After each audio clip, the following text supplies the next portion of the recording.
Whenever you feel like it. Whenever I feel like what? I don't know. What do you feel like? I feel like a nut.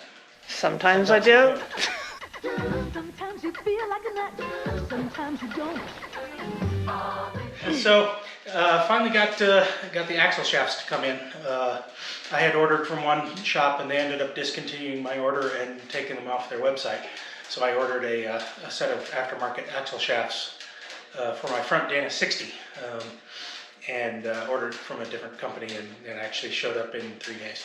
So probably should have gone with them in the first place. Anyway, yeah, this is for the MJ project. We're finishing up the last parts for the front Dana 60. Here I've got the stock shaft and the new chrome moly shafts that I ordered that are going to go into replacement. So here in the front we have the stock shaft that came with the axle. Perfectly serviceable axle. There's nothing really wrong with it. But like every other factory part, it is slightly weaker than what I want.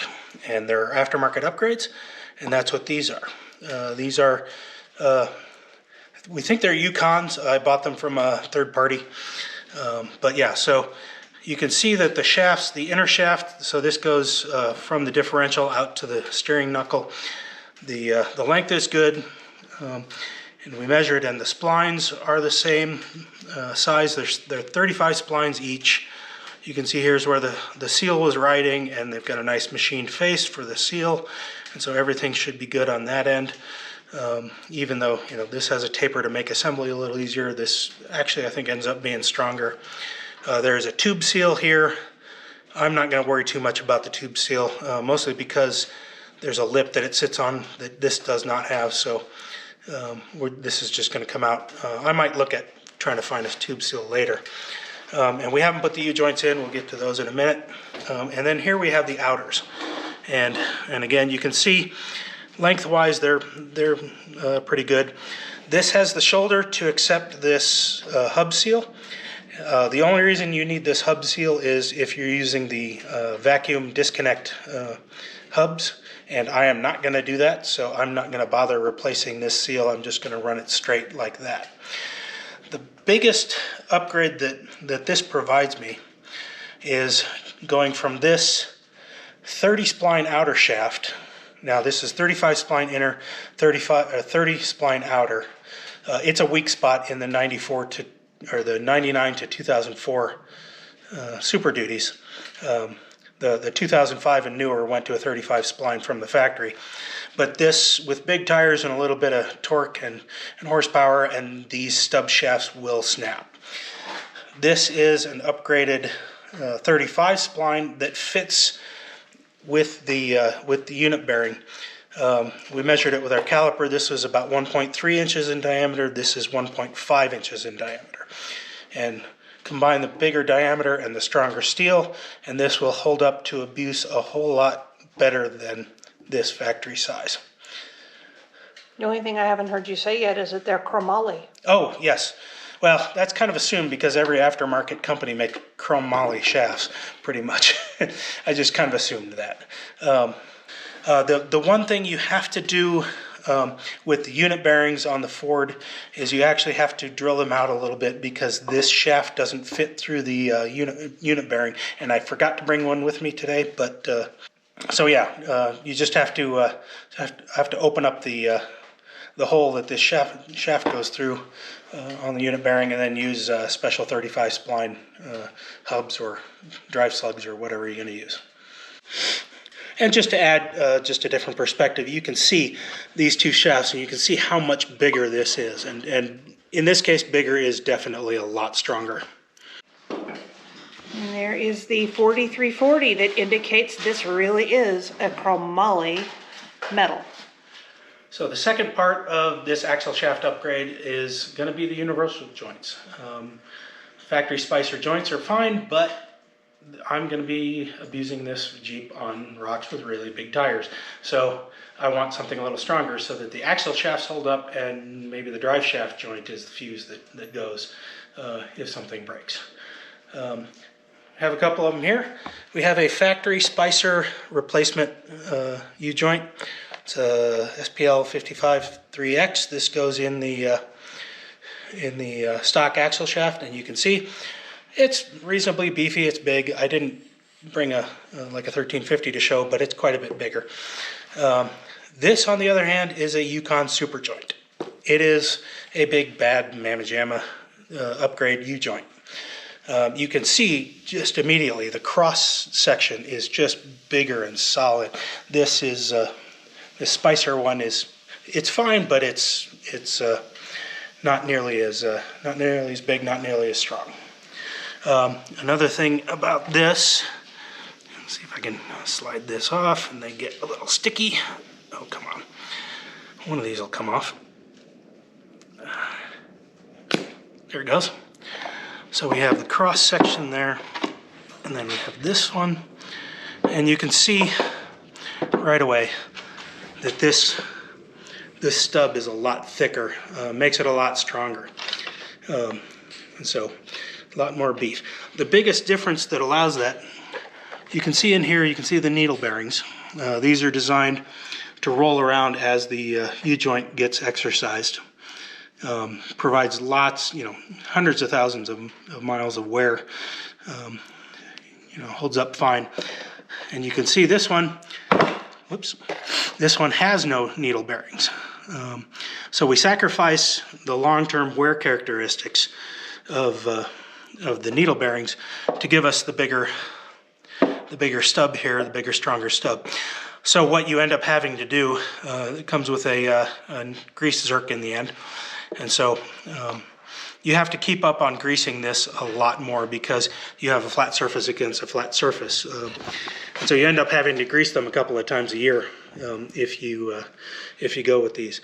But since this is going to be a trail rig that maybe sees a couple thousand miles a year, I'm not too worried about the long-term wear characteristics.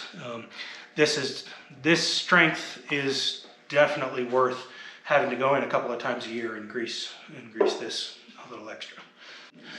All right, so the last upgrade that these Yukon Super joints have over these stock Spicer joints, you can see that this is the retaining clip. It goes in this groove around and it holds it on the inside of the yoke. Now this makes assembly easier because you put this all together and then you can slide this over and it retains the cap. These Yukon Super joints come with full circle clips that you actually have to put in place before you assemble so that you can get them around. And it just provides a slightly stronger hold on the caps, keeps them from coming out. So just a real quick little bit of trivia. Dana 60 axles are not all the same, and kind of the differences between the Super Duty axles that you see, some of the older OBS Ford axles, Dodge axles, things like that. We have an example of that here.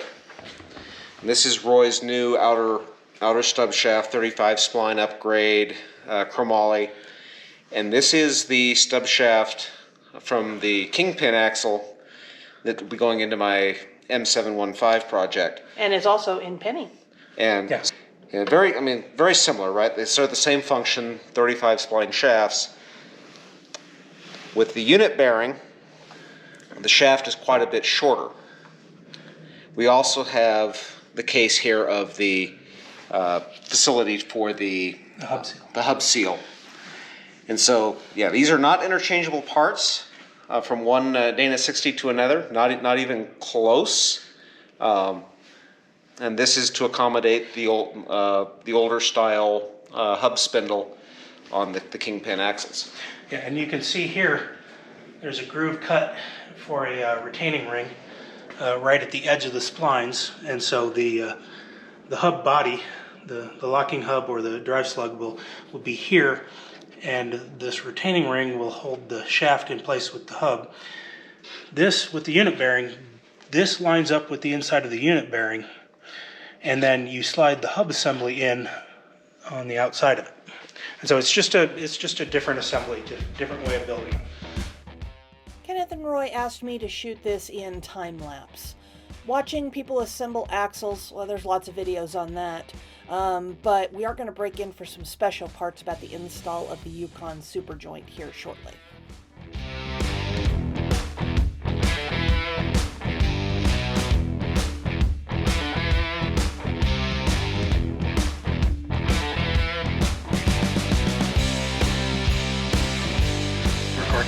It's this relief cap that's back here is the trick. Oh, what? And so What's the trick? when you place this on this side, it obviously just goes on top, goes on the bottom. Place the clip such that that split is at the end of this relief, and, Okay. and you can press it in, and the clip will open just enough in this relief to Okay. allow it to go. It doesn't just slide in, Yeah. Okay. but you can push it in. And I'm the one that figured that out.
Despite best efforts, the cap did not go on straight. It created a little lip, and now Roy's using a circle file and a regular file to try to get that lip gone. But he's frustrated at this point, and it's time to take a break.